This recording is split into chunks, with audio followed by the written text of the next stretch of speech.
नमस्कार, आप देख रहे हैं प्राइम टीवी और मैं हूं आपके साथ मुस्कान उस्मानी। खबर दोपहर में आज हम बात करेंगे यूपी को लेकर कांग्रेस के उस प्लान की जिस पर अब कांग्रेस लगातार काम कर रही है। 5 राज्यों के विधानसभा चुनाव के नतीजे सामने आने के बाद कांग्रेस को एक बात तो बिल्कुल क्लियर हो चुकी है कि उसके लिए लोकसभा चुनाव बिल्कुल भी आसान नहीं है। तेलंगाना छोड़ के बाकी किसी भी राज्य में कांग्रेस वापस सत्ता हासिल नहीं कर पाई है। राजस्थान में जहां पहले कांग्रेस की सत्ता थी, वो सत्ता भी अब कांग्रेस के हाथ से निकल गई और यही हश्र छत्तीसगढ़ में भी कांग्रेस का हुआ। और लोकसभा चुनाव नजदीक है, ऐसे में कांग्रेस यूपी पर अब स्पेशल फोकस कर रही है, जिसके लिए कांग्रेस अब एक पदयात्रा निकालने की भी तैयारी में है। राहुल गांधी की भारत जोड़ो यात्रा के बाद अब यूपी में कांग्रेस की परिवर्तन संकल्प यात्रा का आगाज होगा और कहा जा रहा है कि इस यात्रा का पहला चरण पश्चिमी यूपी से शुरू होगा और तकरीबन 20 दिसंबर से कांग्रेस की इस यात्रा की शुरुआत हो जाएगी, जो तमाम जिलों को कवर करते हुए जिसका समापन नैमिषारण्य में होगा। नैमिषारण्य ये वही स्थान है जहां से समाजवादी पार्टी ने लोकसभा चुनाव का बिगुल फूंका था और जिस स्थान पर समाजवादी पार्टी ने लोकसभा चुनाव का बिगुल फूंका था, उसी स्थान पर कांग्रेस की पहले चरण की परिवर्तन संकल्प यात्रा जाकर समाप्त होगी। ऐसे में सवाल यह है कि इस परिवर्तन संकल्प यात्रा के जरिए क्या वाकई कांग्रेस एक बड़ा बदलाव ला पाएगी। जिस तरीके से कांग्रेस लगातार जिक्र कर रही है कि इस परिवर्तन संकल्प यात्रा के जरिए जो कांग्रेस है वो गांव-गांव, शहर-शहर, डगर-डगर पहुंचकर भाजपा की जो तमाम नीतियां हैं जिसके नाम पर भ्रष्टाचार हो रहा है उसको उजागर करेगी। भारतीय जनता पार्टी में हो रहे भ्रष्टाचार की पोल खोलने की बात कांग्रेस के नेताओं की तरफ से गई है और साथ ही कहा गया है कि इस परिवर्तन संकल्प यात्रा के जरिए भारतीय जनता पार्टी की जो तमाम नीतियां हैं जिसके पीछे भारतीय जनता पार्टी का अपना फायदा है, जनता की तमाम परेशानियों को दरकिनार करते हुए उसको उजागर करने का काम किया जाएगा। अब 2024 का चुनाव नजदीक, ऐसे में कांग्रेस की जो यूपी में परिवर्तन संकल्प यात्रा है, इससे कितना बड़ा परिवर्तन देखने को मिलेगा और क्या ये तमाम विपक्षी दलों के लिए एक परेशानी खड़ी करने वाली यात्रा हो सकती है। आज इन तमाम बड़े सवालों पर हम बड़ी चर्चा करेंगे, जिसके लिए हमारे साथ आरिफ हबीब नेता सपा इस वक्त जुड़ चुके हैं। शशिकांत तिवारी बीजेपी नेता के तौर पर इस चर्चा में हमारे साथ जुड़े हैं। वहीं मलिक जावेद अंसारी नेता कांग्रेस इस चर्चा में हमारे साथ जुड़े हैं। इस चर्चा की शुरुआत सबसे पहले मलिक जावेद अंसारी साहब से करते हुए, देखिए मलिक जी, परिवर्तन संकल्प यात्रा का आगाज बहुत जल्दी कांग्रेस करने वाली है। इस यात्रा के पीछे का मकसद क्या है? इस यात्रा का मतलब ये भारत जोड़ो यात्रा की तर्ज पे है और ये बहुत सारे राज्यों में चलेगी। हमारी आंध्र प्रदेश हो या और बहुत सारे राज्य हो, लेकिन उत्तर प्रदेश में जो हमारा मकसद है इस यात्रा को करने का वो एक ही है कि जो योगी सरकार ने उत्तर प्रदेश की जनता के साथ विश्वासघात किया है उसको उजागर करना। महंगाई के खिलाफ ये यात्रा है, बेरोजगारी के खिलाफ ये यात्रा है और ये नफरत के खिलाफ ये यात्रा है और किसानों के मुद्दे उठाने के लिए ये यात्रा है, युवाओं को रोजगार दिलाने के ये यात्रा है। और जिस तरीके से योगी सरकार ने किसानों के साथ भेदभाव किया है, अभी भी 2000 करोड़ गन्ना किसानों का बकाया है। इन्होंने 15 दिन का वादा किया था कि 14 दिन में हम भुगतान कर देंगे, इसलिए ये यात्रा हमें करनी पड़ रही है। जब हमारे पास संसाधन कम हो तो सबसे बड़ा जो लोकतंत्र में हथियार होता है वो जनता के पास जाना होता है। हमारे कार्यकर्ता पश्चिम उत्तर प्रदेश के सहारनपुर से शुरू करेंगे और ये बहुत सारे डिस्ट्रिक्ट में होके जाएगी और आपने बताया इसका अंत कहां होगा, लेकिन हर जिले में ये पद यात्रा होगी और हम हर क्षेत्र के हर गांव के नेता से, कार्यकर्ता से, लोगों से, महिलाओं से मिलने वाले हैं। और दूसरा, जो उत्तर प्रदेश को एनसीआरबी की रिपोर्ट आई है 2022 की, जो योगी सरकार ने उत्तर प्रदेश को हत्या प्रदेश बनाया। 2022 में 3491 मर्डर हुए हैं और गैंग रेप में नंबर 1 है। ये पॉस्को एक्ट की धाराओं में जो बच्चों पे उत्पीड़न हो रहा है, शोषण हो रहा है, उसमें नंबर 1 है और रेप में नंबर 1 है, गैंग रेप में नंबर 1 है। वो सारे मुद्दे हम जनता के सामने रखेंगे, उजागर करेंगे किस तरीके से ये भ्रष्ट सरकार देश को गुमराह करती है और हिंदू मुस्लिम में सारे मुद्दों को उलझाकर रख देती है। हम मुद्दों पे चुनाव लड़ेंगे। और आपने अपनी रिपोर्ट में एक बात और कही कि हमारा जो है 3 राज्यों में हम हारे हैं, बिल्कुल हारे हैं, हम उसको स्वीकार करते हैं और जनता ने जो हमें जनादेश दिया है, विपक्ष में बैठने का दिया है, हम उसके लिए तैयार हैं। लेकिन मैं आपको एक बात कहना चाहूंगा, हमें जनता ने 4 राज्यों में 4 करोड़ 90 लाख से ज्यादा वोट दिए हैं, जबकि भाजपा को 4 करोड़ 80 लाख वोट दिए हैं। 4 राज्यों में हमारे वोट इनके 10 लाख से ज्यादा है। लेकिन हाँ, हम सत्ता में नहीं है, हमारे पास विधायक नहीं जीत पाए उतने जितने हम सरकार बनाए, लेकिन उत्तर प्रदेश में हम परिवर्तन करेंगे। लेकिन देखिए मलिक जावेद अंसारी साहब, ठीक है आपने हार को स्वीकार किया, लेकिन आज की सच्चाई यही है, भले ही कितना वोटिंग परसेंटेज आपका बढ़ गया हो, लेकिन हार तो आपकी हुई है, इस बात को आप भी मान रहे हैं। लेकिन ठीक है, देखिए शशिकांत तिवारी जी, लगातार मलिक जावेद अंसारी साहब कह रहे हैं कि जो आपने नीतियों के नाम पर भ्रष्टाचार किया है और जिस तरीके से योगी आदित्यनाथ ने यूपी को हत्या प्रदेश बना दिया है, ये तमाम बड़े मुद्दे को लेकर वो जनता के बीच पहुंचेंगे। सीधे तौर पर आरोप आप पर लगे हैं।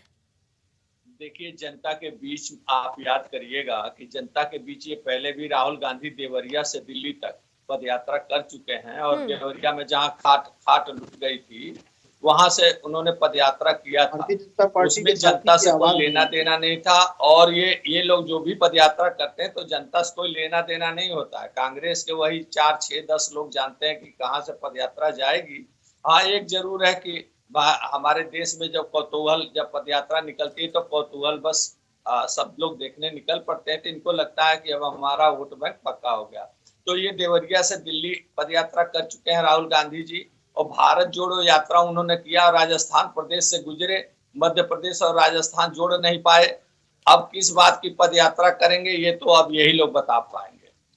ठीक है मलिक जावेद दूसरा अंसारी भ्रष्टाचार, हाँ एक बात और, जी बोलिए। एक बात और, भ्रष्टाचार इन्होंने कांग्रेस प्रवक्ता ने कहा कि भ्रष्टाचार, अरे भाई धीरज साहू की नोट गिन ही नहीं पा रहा है, मशीन नहीं गिन पा रही है और धीरज साहू कांग्रेस के सांसद हैं, तो सबसे पहले भ्रष्टाचार इनको अपने पार्टी से खत्म करना चाहिए। राज्यसभा सांसद इन्होंने जिसको बनाया उसके आज तक के 70 साल 75 साल के इतिहास में सबसे बड़ा नोटों का घोटाला करने वाला एक व्यक्ति पकड़ा गया जिसके घर से 350 करोड़ निकला। जी, तो ये भ्रष्टाचार इनको अपने कांग्रेस में खत्म करना चाहिए। ये जनता के बीच क्या जाएंगे, जनता इनको सीरियसली लेती ही नहीं। ठीक है मलिक जावेद अंसारी साहब, बड़े आरोप लगाए गए हैं आप पर, जवाब। ठीक है, वो बहुत बड़े उद्योगपति हैं, वो उतना मात्रा में पैसा क्यों निकला उसका जवाब वो देंगे, कांग्रेस पार्टी से उसका कोई लेना देना नहीं है। दूसरा, मैं आपको अंसारी साहब कैसी बात कर रहे हैं, पार्टी आपके पार्टी के सांसद है, वो पल्ला झाड़ लेंगे क्या पैसे? जब जनता आपसे ये सवाल पूछेगी आपके संकल्प यात्रा के दौरान तो यही जवाब दीजिएगा क्या? मैं उसका ही जवाब दे रहा हूँ ना, आपने मेरी बात ही पूरी नहीं होने दी। जी बोलिए। नोटबंदी में गुजरात का एक आदमी सामने आया था टीवी पे, महेश शाह उसका नाम था, 13,000 करोड़ से ज्यादा उसके पास कैश निकला था, उस आदमी को इन्होंने गायब कर दिया। और मोदी जी के पीएमओ में बैठ के मेहुल भाई बोलते थे चौकसी, वो सारा पैसा देश का लेके भाग गया। वर्ल्ड इकोनॉमिक फोरम में नीरव मोदी इनके साथ, मोदी जी के साथ फोटो था, उसके मित्र थे, वो पैसा लेके भाग गया। भगोड़ों का तो आपने 68,000 करोड़ बिल्कुल डिफॉल्टर के नाम पे पैसा माफ कर दिया। जनता ये भी तो पूछेगी, और आप कार्रवाई कर रहे हैं, करिए, हम कब मना कर रहे हैं? अगर किसी के पास पैसा नहीं माल्या भी भाग गया। और ये भी बताइए कि अहमदाबाद की कोऑपरेटिव सोसाइटी में 5 दिन में 745 करोड़ रुपया जमा हुआ था, जिसके डायरेक्टर अमित शाह थे, वो किसका पैसा था बताइए? और पीएम केयर्स में 50 करोड़ चाइनीज कंपनी ने दिया था, उसका भी विवरण दीजिए, बताइए। ठीक है। 23,000 करोड़ रुपया ड्रग्स का पकड़ा गया, ड्रग्स पकड़ी गई 13,000 करोड़ की मुद्रा पोर्ट पे जो अडानी पोर्ट का है, उसका भी बताइए। 13,000 करोड़ घोटाला इंपोर्ट करके अडानी ने किया, उसका भी बताइए। 20,000 करोड़ सेल कंपनियों में अडानी की किसका है, वो भी बताइए। कौन मना कर रहा है, बताइए। ठीक है, पूछा जाएगा जवाब भी उनसे, लेकिन एक ओपनिंग रिमार्क पहले मैं आरिफ हबीब साहब से लेना चाहूंगी। आरिफ जी, लगातार हम इंडिया गठबंधन पर भी बात कर रहे हैं, ये कब तक आप लोग अकेले जनता के बीच पहुंचेंगे? एकजुट होकर कब आप लोग एक मंच पर आएंगे? देखिए, ये तो नेतृत्व तय करेगा। इंडिया गठबंधन की बैठक आगामी जब होगी उसमें हमारा नेतृत्व तय करेगा, हम साथ आएंगे नहीं आएंगे, अकेले लड़ेंगे मिलकर लड़ेंगे, उस बैठक पर तय हो जाएगा और उसकी सूचना भी बैठक के माध्यम से आपको मिल जाएगी। ठीक है, लगातार हर एक पार्टी अपनी अपनी स्ट्रेटेजी पे काम कर रही है। हबीब साहब, समाजवादी पार्टी की रणनीति क्या है? समाजवादी पार्टी 24 घंटा पार्टी को आगे बढ़ाने के संबंध में काम करती रहती है। हमारे राष्ट्रीय अध्यक्ष रोज नित्य दिन किसी न किसी जनपद के दौरे पर रहते हैं, किसी न किसी कार्यक्रम में। समाजवादी पार्टी संघर्षों की पार्टी और संघर्ष कर रही है। देखिए, जो कांग्रेस पार्टी की पदयात्रा है, निश्चित रूप से पदयात्रा का आंशिक असर जनता पर पड़ेगा, लेकिन मैं नहीं समझता कि कांग्रेस पार्टी ने अभी 3 राज्यों से हार का कुछ निष्कर्ष निकाला। अगर निष्कर्ष निकाला होता तो पद यात्रा से ज्यादा उन बातों पर ध्यान देते जिसको एडवोकेट नरेंद्र मिश्रा ने अपनी बात में सुप्रीम कोर्ट को कही है कि 15,000 से ज्यादा एप्लीकेशंस, शिकायतें चुनाव आयोग के पास है और चुनाव आयोग ने उसका निस्तारण नहीं किया, पोर्टल बंद कर दिया जैसा कि उन्होंने कहा। उसके बाद मध्य प्रदेश में, बेसिकली वो मध्य प्रदेश के रहने वाले हैं और मध्य प्रदेश में उन्होंने बहुत सारी योजनाओं को चुनाव के जस्ट पहले सरकार ने जनता को लाभान्वित करने का काम किया, जिस पर भी जनता ने चुनाव आयोग को कंप्लेन किया है, इस पर एफआईआर तक नहीं। इसी तरह से राजस्थान में, इसी तरह से तमाम जगहों पर बहुत सारी कंप्लेन चुनाव आयोग के खिलाफ जनता ने की है, पार्टी के खिलाफ की है, सरकार के खिलाफ। पहली बात तो यह है कि कांग्रेस पार्टी नो डाउट देश की बड़ी पार्टी है, विपक्ष की सबसे बड़ी पार्टी है। कांग्रेस पार्टी को इस पर भी संज्ञान लेना चाहिए, चुनाव आयोग को घेरने में पूरी कोशिश करनी चाहिए। दूसरी चीज मैं ये कहना चाहता हूं कि जो राहुल गांधी जी ने या कांग्रेस पार्टी के सभी नेताओं ने जाति जनगणना का ढिंढोरा पीटा था और जाति जनगणना उनके टिकट वितरण में, उनके संगठन में कहीं दिखी नहीं।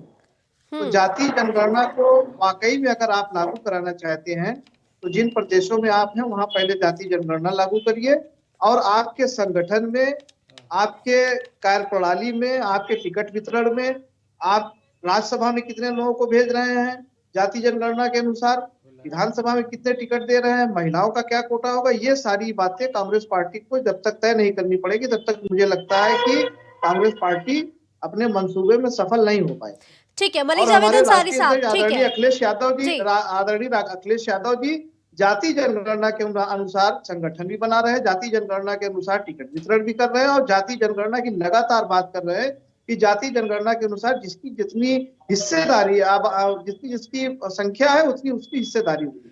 बिल्कुल ठीक है। देखिए मलिक जावेद अंसारी साहब, साफ तौर पर कहा जा रहा है कि जब विधानसभा चुनाव थे तब तो जोर शोर से मंच से सभी तमाम कांग्रेस नेताओं ने बोला कि जातीय जनगणना कराई जाएगी, जातीय जनगणना की मांग की गई, लेकिन परिवर्तन संकल्प यात्रा में लगातार आप जिक्र कर रहे हैं कि जो भ्रष्टाचार है, जो बीजेपी की तानाशाही है, उसके खिलाफ आप बोलेंगे, लेकिन आपने जातीय जनगणना का जिक्र कहीं नहीं किया, जैसे कि आरिफ हबीब साहब कह रहे हैं। आवाज नहीं आ रही है मेरे को, मेरा डिस्कनेक्ट हो गया। ठीक है अंसारी साहब, क्या आप मुझे सुन पा रहे हैं अभी? ठीक है, मैं अपनी टीम से बोलूंगी कि अंसारी साहब से दोबारा संपर्क किया जाए ताकि वो जल्द से जल्द हमारे साथ जुड़ सके। लेकिन देखिए शशिकांत तिवारी जी, लगातार कहा जा रहा है कि भारतीय जनता पार्टी की जो भ्रष्टाचार की नीति है और साथ ही साथ जिस तरीके से भारतीय जनता पार्टी की तानाशाही है, उसके खिलाफ कांग्रेस ये यात्रा निकालेगी। नहीं, देखिए पहले मैं जरा सपा प्रवक्ता का भी जवाब दे दूं, फिर मैं आपके प्रश्न का जवाब दे रहा जी। उन्होंने कहा कि चुनाव आयोग को कांग्रेस को सीरियसली लेना चाहिए। अरे भाई, राहुल गांधी पद यात्रा कर रहे थे, चिट्ठी लिखे सपा प्रमुख को, सपा अध्यक्ष को कि हमारा साथ दीजिए, तो इन्होंने उस लायक भी राहुल गांधी की पद यात्रा, भारत जोड़ो यात्रा को नहीं समझा कि ये जाके उनके साथ खड़े हों। इन्होंने मना कर दिया कि हम आपके भारत जोड़ा यात्रा से कोई लेना देना नहीं, तो इन्होंने तो सीरियसली लिया नहीं, एक बात। दूसरी बात, जातीय जनगणना का जवाब राजस्थान, मध्य प्रदेश और छत्तीसगढ़ की जनता दे चुकी है इन लोगों को। ये लोग बहुत लहरा करके भाषण देते थे कि जातीय जनगणना होना चाहिए और जातीय जनगणना ये लोग करा लेते, तो करा चुके हैं बिहार में, तो बिहार को नंबर 1 का राज्य बना दिया। सारे बिहार के नौजवान जो है अन्य प्रदेशों से लौट रहे हैं, उनको रोजगार मिल रहा है और सब लोग तख्तो-ताज और ऐसो आराम से रहे। नंबर 1 का राज्य इन्होंने बना दिया है जातीय जनगणना करा करके बिहार में, ये इंडिया गठबंधन वालों ने। हाँ, अब आपके सवाल का जवाब देता हूं कि ये कह रहे हैं कि उत्तर प्रदेश में, अरे भाई उत्तर प्रदेश में ये पदयात्रा करते, ये कहीं भी, उत्तर प्रदेश नहीं कहीं भी संकल्प यात्रा पदयात्रा करते क्या है, ये तो कांग्रेस के लोग कंफ्यूज हैं, इनको मालूम नहीं कि हम पदयात्रा करते क्यों हैं। भाई जब मैंने अभी कहा कि दिल्ली से देवरिया जब यात्रा किया तो राहुल गांधी दिल्ली जाते जाते कहे मोदी जी खून की दलाली करते हैं, सैनिकों का पे आरोप लगा करके, और सपा के गोद में बैठ गए। अखिलेश यादव को चुनाव लड़ा दिए, उनका पदयात्रा 0 हो गया, किसी काम का नहीं रहा। भारत जोड़ो यात्रा में मध्य प्रदेश और राजस्थान से गुजरते गुजरते जाकर के उन्होंने कहा कश्मीर में कि भाई यहाँ तो बड़ा अच्छा माहौल है, यहाँ तो तिरंगा लोग लेकर के टहल रहे हैं। यानी अंततः उन्होंने मान लिया कि मोदी जी के वजह से कश्मीर में अब जो है राहुल गांधी जी का भाषण सुनिएगा, उन्होंने कहा एक आतंकवादी मेरे सामने से गुजर गया तो यहाँ बड़ा अच्छा माहौल है, अब किसी को गोली नहीं चला रहा है। भाई आप किस लिए पदयात्रा निकालते हो? जहां तक बात भ्रष्टाचार की है, तो अगर कांग्रेस जो है मूल जड़ है इस देश के भ्रष्टाचार की, अगर कांग्रेस को ठीक कर ले राहुल गांधी तो जनता सीरियसली लेने लगेगी। यही काम वो नहीं करेंगे, कांग्रेस के भ्रष्टाचार को ठीक नहीं करेंगे और जनता में रोज जूता मोजा पहन करके पद यात्रा करेंगे। बिल्कुल तो ठीक है। जनता उससे देखिए जवाब कोई नहीं बात अंसारी नहीं है, ठीक है। धीरज साहू जी को आप ले लीजिए, वो पाक हो जाएंगे। धीरज साहू जी को, शशिकांत जी आप ले लीजिए, जैसे और लोगों को ले लिया वो भी शुद्ध हो जाएंगे। अरे ले लेंगे, अरे तैयारी सर कर ली माने होगी चाहिए, उन्होंने। धीरज साहू जी को आपने रखा अरे हुआ, 250 अपने पास करोड़ वो शर्म इत्र नहीं आती व्यापारी आप का भी लोगों को? जिक्र कर लीजिए, एक बयान नहीं जिसका आया आरोप आपका, समाजवादी आपका पार्टी पे एक लगाया, घूस बाद में वो भ्रष्टाचार भाजपा पे का एक निकला, बयान नहीं आया। उसका क्या हुआ? सोशल मीडिया पे चल तो रहा है 250 कि ये करोड़ किसका रुपए पैसा उसके है, यहाँ से भी निकले थे। उसको आप लोग जांच लीजिए कि किसका पैसा धीरज साहू के पास रखा हुआ है। ठीक है। नहीं, वो 250 करोड़ ठीक है, एक एक करके बोलते हैं, प्लीज मैं जवाब रुकिए। देता हूं। ठीक है, रुकिए रुकिए। ठीक है अंसारी साहब, तमाम बड़े आरोप आप पर लगाए गए, लेकिन देखिए एक बड़ी बात जो बीजेपी नेता की तरफ से कही गई है कि भारत जोड़ो यात्रा का असर तो देखने को नहीं मिला, क्योंकि मध्य प्रदेश राजस्थान से होते हुए भारत जोड़ो यात्रा राहुल गांधी की निकली। ऐसे में आखिर इस यात्रा का असर कैसे देखेंगे धरातल पे? इनको नहीं दिख रहा है, आरएसएस को दिख रहा है। भाजपा के लोग आंख के अंधे नाम के नैनसुख हैं। आरएसएस सबसे ज्यादा अगर किसी चीज से डरा है तो वो भारत जोड़ो यात्रा से ही डरा है, क्योंकि हमने इनके मूल मंत्र पे प्रहार किया था, वो थी नफरत। नफरत ये फैलाते हैं, हमने मोहब्बत का पैगाम दिया है और ये कह रहा है कि इसका परिणाम नहीं दिखा तो कर्नाटक कैसे जीत गए, हिमाचल कैसे जीत गए। दूसरा, हम 3 राज्य आ रहे हैं, हम स्वीकार करते हैं, जनता ने हमें विधायक नहीं दिए, लेकिन 4 करोड़ 90 लाख वोटर ने हमें वोट किया है। कांग्रेस ही विकल्प है भाजपा का पूरे देश में, और ये हम सिद्ध करके दिखाएंगे। और ये बार बार कहते हैं उत्तर प्रदेश में तो आप है ही नहीं, उत्तर प्रदेश में तो ही नहीं। उत्तर प्रदेश में पिछले साल ही राहुल जी से सवाल करा गया था, उत्तर प्रदेश में यात्रा नहीं जा रही है, बड़े स्तर पे नहीं जा रही है, उत्तर प्रदेश का क्या प्रभाव होगा? तो राहुल जी ने कहा था कि उत्तर प्रदेश के लिए हमारे पास अलग प्लान है। उत्तर प्रदेश को हम बिल्कुल नई नई चीजों से, नई नई पॉलिसी से, नए नए धरणों से इनको प्रभावित करेंगे। भाजपा अगर किसी चीज से डरी है आज तक के इतिहास में तो वो एक ही चीज से डरी है, एक तो सत्य से और एक ये भारत जोड़ो यात्रा से। इनका 2 ही चीज से डर है, सच से और भारत जोड़ो यात्रा से। बार बार ये कहते हैं, मेरे पीछे भी लिखा भारत जोड़ो यात्रा, मेरे पे तंज करते रहते हैं भारत जोड़ो यात्रा। अगर ये फ्लॉप है तो आप इतनी टेंशन में क्यों रहते हो? आप इसको मान लो फ्लॉप है, कोई दिक्कत नहीं, हम फिर भी यात्रा करेंगे। हम जनता के नेता हैं, जनता के लोग हैं, जनता के पास जा रहे हैं। वो जनता में वोट करेगी, स्वीकार करेगी, नहीं करेगी वो जनता, वो जनार्दन है, जो चाहे हमें मंजूर है, लेकिन हम जनता के पास जाएंगे। और दूसरा, इन्होंने आरोप लगाया कश्मीर में हमने सारा सुलझा दिया। 157 सैनिक, हमारे सुरक्षा बल सैनिक शहीद हुए, कर्नल, मेजर, कैप्टन, ऐसी ऐसी लाशें आ रही और प्रधानमंत्री प्रचार कर रहे थे कर्नाटक में। तो इनको दिखता नहीं है। अगर इतना सही था तो चुनाव क्यों नहीं कराया अभी तक? 4 साल हो गए। ठीक है, कश्मीर पे भी बात करेंगे, लेकिन देखिए मलिक जावेद अंसारी साहब, एक सवाल और यहाँ पूछना लगातार अहम हो जाता है मेरे मुताबिक, कि प्रियंका गांधी वाड्रा हर एक चुनाव में सक्रिय हो जाती हैं। चुनाव आते हैं तो प्रियंका गांधी वाड्रा यूपी की राजनीति में सक्रिय हो जाती है, लेकिन जैसे ही चुनाव खत्म होते हैं प्रियंका गांधी वाड्रा एकदम से गायब हो जाती हैं।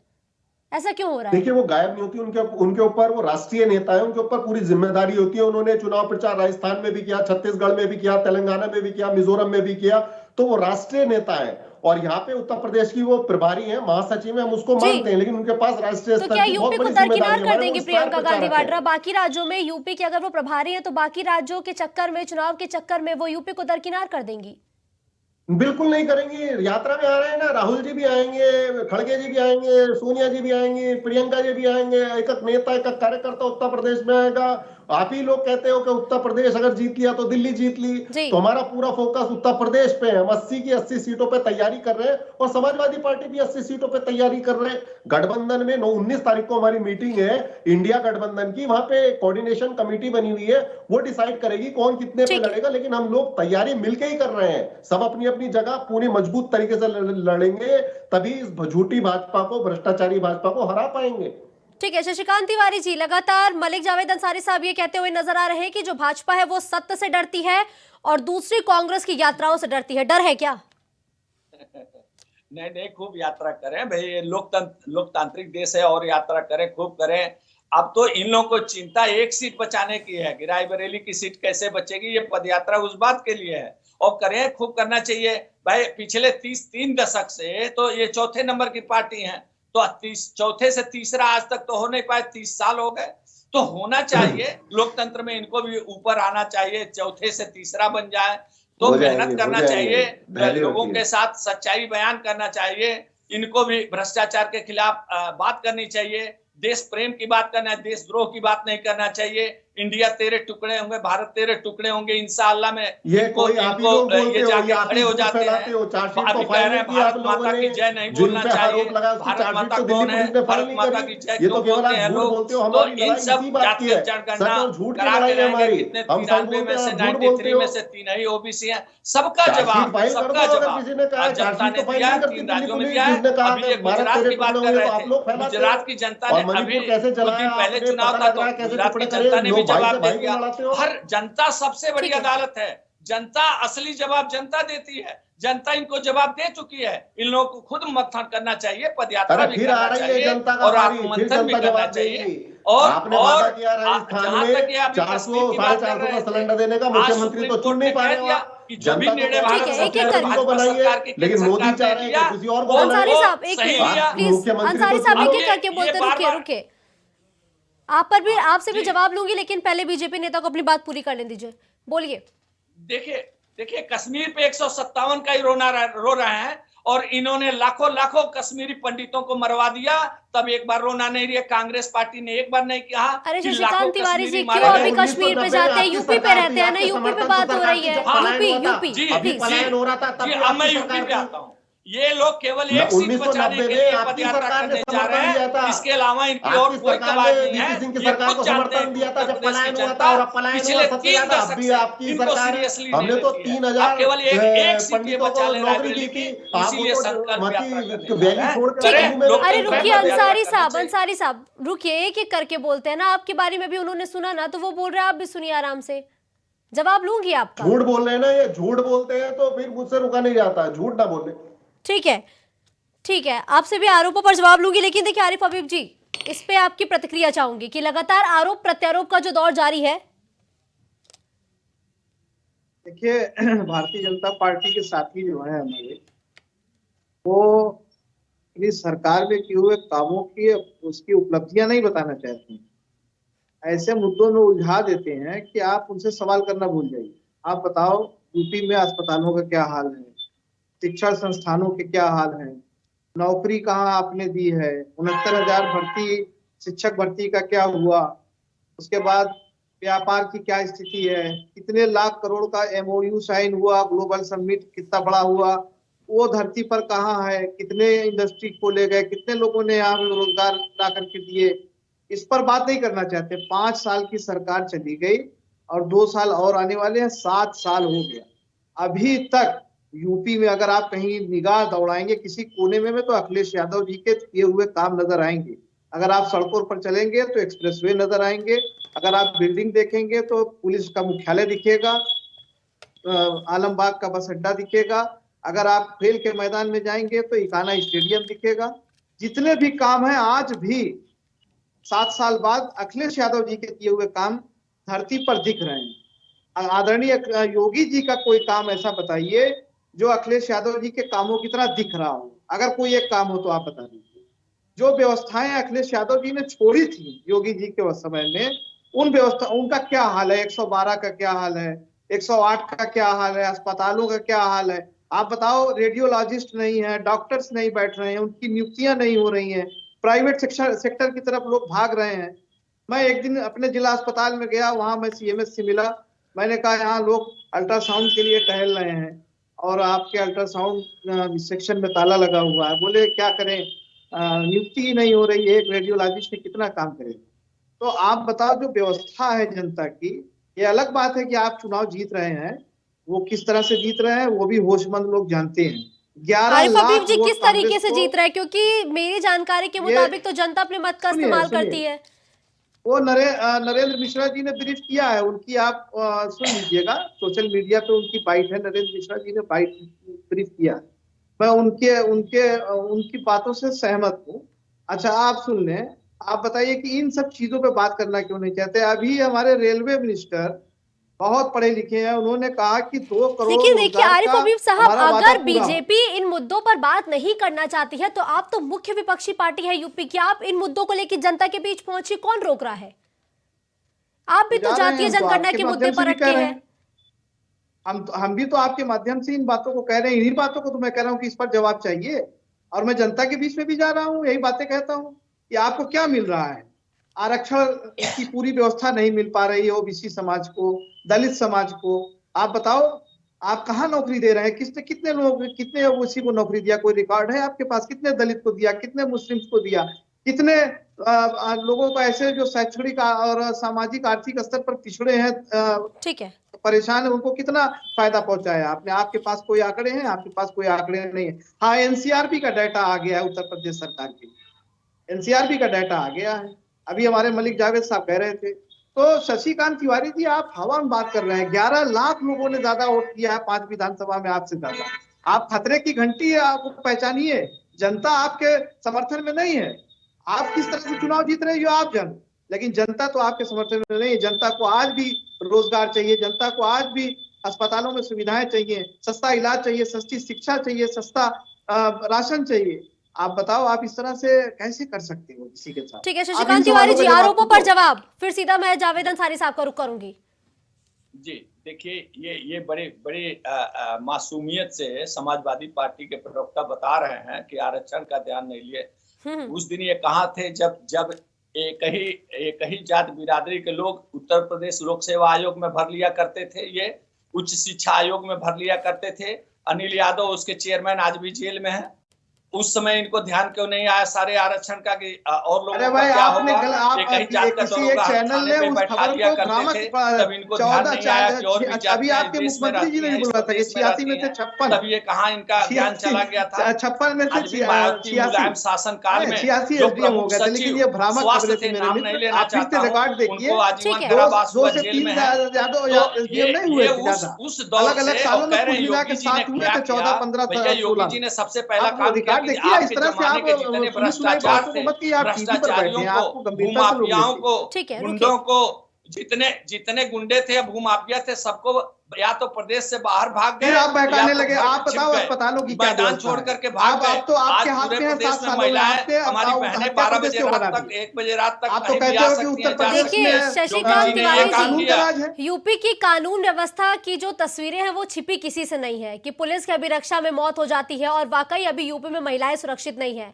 एक महिला होने के नाते मैं अभी भी यूपी में खुद को सुरक्षित महसूस नहीं करती हूँ।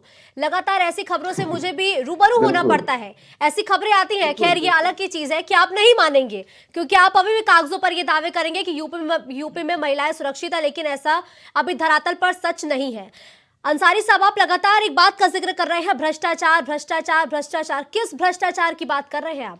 आखिर वो ऐसा कौन सा भ्रष्टाचार है जो आपने अभी तक पिटारे में बंद कर रखा है, जिसको लेकर आप जनता के बीच जाएंगे?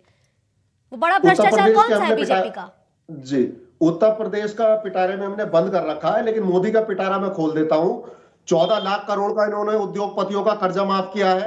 12 लाख करोड़ से ज्यादा का एनपीए है। 9 लाख करोड़ से ज्यादा के इन्होंने बैंक फ्रॉड कराया पूरे देश में, और फिस्कल डेफिसिट 6.5% बढ़ गया है। आरबीआई का रिजर्व 9 लाख करोड़ रुपया था 70 सालों में, वो भी इन्होंने बर्बाद कर दिया है। 100 लाख करोड़ का इन्होंने देश पे कर्ज कर दिया है। हर व्यक्ति पे 1,20,000 रुपए का लोन है। तो मोदी जी का तो हम पिटारा आपको बता रहे हैं, योगी जी का यात्रा के दौरान बताएंगे कहां का पिटारा इन्होंने छुपा के रखा है भ्रष्टाचार। और जो युवा रोजगार मांगता है उनको लाठी देते हैं ये। एक लाइन और बोलना चाहूंगा, इनके झूठ, भाजपा का मतलब ही झूठ है। अभी शशिकांत जी ने कहा कि पलायन हुआ था कश्मीरी पंडितों का 1990 के दशक में, आपकी सरकार थी, वीपी सिंह को अपने समर्थन अरे अंसारी साहब, फिर आप कश्मीर पे पहुंच गए, क्यों मुद्दे को डिरेल कर रहे हैं? यूपी में रहिए ना, मैंने उनको भी टोका था, मैं आपको भी टोक रही हूँ। झूठ बोलते हैं, ये झूठ बोलते हैं, बार बार झूठ बोलते हैं। और अब भी इनका ही पलायन हुआ। हमने कश्मीरी पंडितों को 3,000 से ज्यादा नौकरियां दी थी, पलायन करके कश्मीरी पंडित सब जम्मू में बैठे हैं,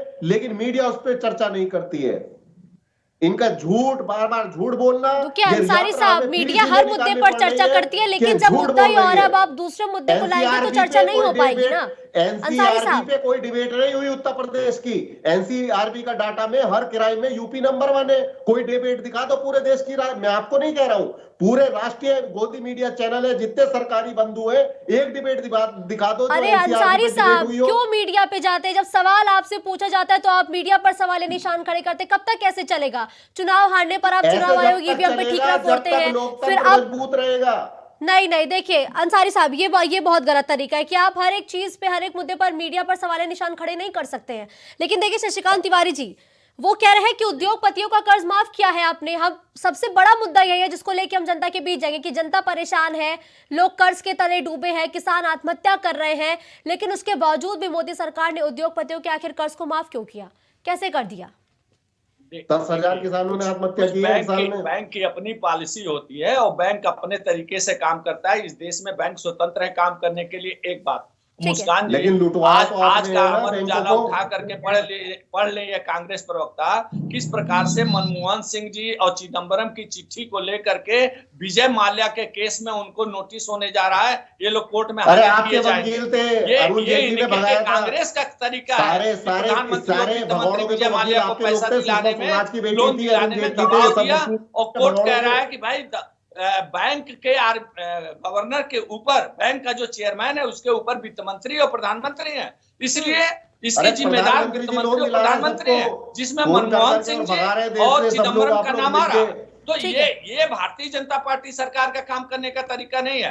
बैंक की अपनी पॉलिसी होती है, वो जिसको चाहे उससे समझौता कर ले, जिसके चाहे वो कर्जा माफ कर दे। तो उद्योगपतियों ये का बैंक ही का अपना समझौता हो तरीका रहा है, होता है। किसानों का समझौता भारतीय क्यों जनता नहीं हो रहा पार्टी है? की आम सरकार में नागरिकों का बैंक समझौता स्वतंत्र क्यों नहीं हो रहा है बैंक अपने से? कर्जा वसूलने के लिए और कर्जा माफ ठीक। करने के लिए। वो बैंक की अपनी पॉलिसी है।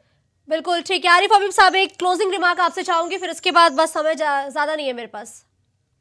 जी हबीब साहब। देखिए, जो जहां तक बैंक के कर्ज का सवाल है, जो अभी जी। हमारे भाजपा के साथी बोल रहे थे, देखिए आप जब जाएंगे और जब दूसरा कोई आएगा तब इसकी जांच होगी ना कि आपने सही किया था कि गलत किया था, आपने विधि सम्मत किया है या आपने डेमोक्रेटिक तानाशाही के तहत आदेश दे दिया और माफ हो गया आपके लोगों का कर्जा।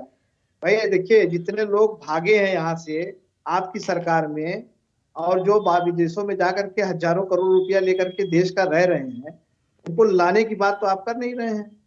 उनके डर से, आपके नीतियों की, खराब नीतियों की वजह से, जहां तक मेरी जानकारी है, सोशल मीडिया और अखबारों के माध्यम से, न्यूज चैनलों के माध्यम से हजारों उद्योगपति भारत से रिश्ता तोड़ के दूसरे देशों की नागरिकता लेकर वहां पर व्यापार और रह रहे। कितने लोग चले गए यहाँ से इन 10 सालों के अंदर। मैं जवाब इन सब पे चाहता हूँ आपसे कि ऐसा क्या किया आपने कि हजारों उद्योगपति यहाँ से बाहर चले और लाखों हजारों लोग, लाखों करोड़ों लोग जो हैं वो रोजी रोटी के लिए तरस रहे हैं। आप कहते हैं कि सब कुछ अच्छा है, सबका साथ सबका विकास दिखाते हैं, तो सबका साथ सबका विकास कहाँ है? सड़कों पर साड़ से लोग मर रहे हैं डेली, आए दिन। हमारे समाजवादी पार्टी के राष्ट्रीय अध्यक्ष आदरणीय अखिलेश यादव जी और हमारे समाजवादी पार्टी के ऑफिशियल पोर्टल पर साड़ से निजात दिलाने की बात की जाती है। हमारी आरिफ हबीब साहब हुनर अच्छा रखते हैं, हर एक मुद्दे को आप सांड से बखूबी जोड़ देते हैं। और अभी आपने एक इंडिकेट किया कि जब सरकार जाएगी तभी तो जो सच्चाई है वो सामने आएगी, हकीकत तभी सामने आएगी। क्या ये इंडिकेशन है क्या कि जब आपके पास सत्ता होगी तो फिर आप भारतीय जनता पार्टी के नेताओं के घर पे ईडी सीबीआई भेजेंगे? हम तो देखिए, जहां पर लीगल होगा वहीं पर कार्रवाई करने की बात करें। हम किसी को अनाधिकृत रूप से परेशान करने का काम नहीं करेंगे, अकारण परेशान करने का काम नहीं करेंगे। लेकिन निश्चित रूप से ये पूरे देश की जनता जानती है कि जितने लोगों के ऊपर भारतीय जनता पार्टी ने स्वयं भ्रष्टाचारी होने का आरोप लगाया, वो सारे लोग भारतीय जनता पार्टी के साथ जाने के बाद धूप के धुले हुए। तो इन लोगों की तो जांच होगी और भारतीय जनता पार्टी की भी जांच होगी कि भाई आप इनको लिए क्यों। पहले तो आप आरोप लगा रहे थे कि ये 1000 करोड़ के भ्रष्टाचारी हैं, ये 2000 करोड़ के भ्रष्टाचारी हैं, ये 3000 करोड़ के भ्रष्टाचारी हैं, लेकिन कोई मुख्यमंत्री हो जाता है आपके साथ जाने के बाद, कोई उप मुख्यमंत्री हो जाता है, कोई मिनिस्टर हो जाता है। शशिकांत तिवारी जी, अब या तो आप इसे सुझाव समझिए या चेतावनी समझिए, क्योंकि आरिफ हबीब साहब साफ तौर पर कह चुके हैं कि जब सत्ता जाएगी ना तो जांच होगी। नहीं सुनिए, अभी इनको अपने सपा के इतिहास ही पता नहीं है। जब समाजवादी पार्टी की सरकार उत्तर प्रदेश में आती है तो एक भी उद्योगपति बाहर से आना तो छोड़ दीजिए, यहाँ का भी उद्योगपति भाग जाता है। ठीक है। और नहीं तो अपहरण उद्योग और ट्रांसफर उद्योग ये लोग चलाते हैं। ये क्या उद्योग नीति क्या होता है? सैमसंग की फैक्ट्री हमने लगाई, जिसका उद्घाटन माननीय प्रधानमंत्री जी ने किया था, सारे मेरे ही दौर में लगी। ऐसी न जाने कितनी फैक्ट्री मैंने लगाई है उत्तर प्रदेश के अंदर। आप रिकॉर्ड देख लीजिए, आप बहकाने का इसके अलावा मोदी जी के नेतृत्व में तमाम राज्यों में इन्वेस्टर आप बताइए 40 लाख करोड़ का MOU साइन हुआ है है, मध्य प्रदेश में उसका चल क्या रहा हुआ? है, आप ये तो बताइए। इन्वेस्टर समिट क्या होता है इनको मालूम नहीं, और ये उद्योग नीति पे ये भाषण दे रहा है। उद्योग नीति है क्या जाने, ये तो वो अपारण आप नीति बताइए ना जानते कि हैं, आपने कितने भूमाफिया लगाए नीति जानते हैं, साल। ट्रांसफर नीति जानते हैं, ट्रांसफर लगभग जो है उद्योग 6 इनके महीना लिए 7 महीना ट्रांसफर होने जा उद्योग रहा हुआ है आपके करता था समिट इनके को, तो शासन कितने काल लोग में। यहाँ पर आए, तो इन क्या लोगों को तो सीन है मालूम नहीं। अब ये कह रहे हैं कि बाहर लोग जा रहे हैं उद्योगपति। ठीक है। अरे भाई, हमारी सरकार जो है पिछले 10 साल से, जब से मोदी जी की सरकार है और इधर जब तक योगी जी की सरकार है, विदेशों से लोग आकर के इंडस्ट्री यहाँ लगा रहे हैं। आपको मालूम नहीं है, जितने यहाँ से जितने जाने दुनिया का के रिकॉर्ड है, सबसे आके टॉप लगाने का रिकॉर्ड तो जो नहीं है तिवारी जी। उद्योगपति हैं वो भारत आ रहे हैं। आप सर्च करिए, कुछ पढ़िए, कुछ गूगल पर सर्च करिए, तब आपको जानकारी मिलेगी कि दुनिया के तमाम टॉप मेरी जितने तरफ से आप आईटी सर्च कर कंपनियां लीजिएगा हैं, जब रिजल्ट अमेरिका चलिए की आएगा हो, ठीक है, ठीक है, चाइना ठीक की है। हो, धन्यवाद कहीं आप वो सभी सब गेस्ट आ का हमारे साथ इस चर्चा में अपना महत्वपूर्ण समय देने के लिए। तो देखिए, कांग्रेस अब यूपी के लिए एक खास मिशन पर काम करना शुरू कर चुकी है। परिवर्तन यात्रा निकालने की तैयारी में है कांग्रेस, और इस यात्रा की शुरुआत पश्चिमी यूपी से होगी, यानी कि पश्चिमी यूपी को साधने के लिए कांग्रेस की ये यात्रा का एक जो खाका है वो पूरी तरीके से तैयार हो चुका है। इस दौरान कांग्रेस की तरफ से जो बयान सामने आए हैं उससे साफ तौर पर यही कहा जा रहा है कि भारतीय जनता पार्टी की जन विरोधी नीति, बीजेपी के कार्यकाल में हुए भ्रष्टाचार और बीजेपी के शासनकाल में जितनी भी तरीके से हत्याएं हुई हैं, जो रेप के मामले बड़े हैं, इस तमाम बड़े मुद्दे को लेकर जो कांग्रेस है वो जनता के बीच जाएगी और कांग्रेस भारतीय जनता पार्टी की पोल खोलने का काम करेगी। लगातार यही दावे और बातें कांग्रेस की तरफ से कही जा रही है। लेकिन भाई दूसरी तरफ भारतीय जनता पार्टी भी लगातार यह आरोप लगाती है कि राहुल गांधी की भारत जोड़ो यात्रा कोई कमाल नहीं कर पाई है। ऐसे में परिवर्तन यात्रा का भी कोई खास असर यूपी में देखने को नहीं मिलेगा। लेकिन अब तो ये जनता के हाथ में है कि जनता किस पर कितना भरोसा जताती है। क्या कांग्रेस की इस यात्रा का धरातल पर कोई असर दिखेगा या फिर नहीं दिखेगा, ये तो समय ही बताएगा। लेकिन अब 2024 के चुनाव से पहले हर एक पार्टी अपने अपने तरीके से रणनीति तैयार कर चुकी है और जनता के बीच भी पहुंचना लगातार हर एक पार्टी ने शुरू कर दिया है। खबर दोपहर में फिलहाल के लिए बस इतना ही। देश और दुनिया की तमाम बड़ी खबरों के लिए आप देखते रहिए प्राइम टीवी।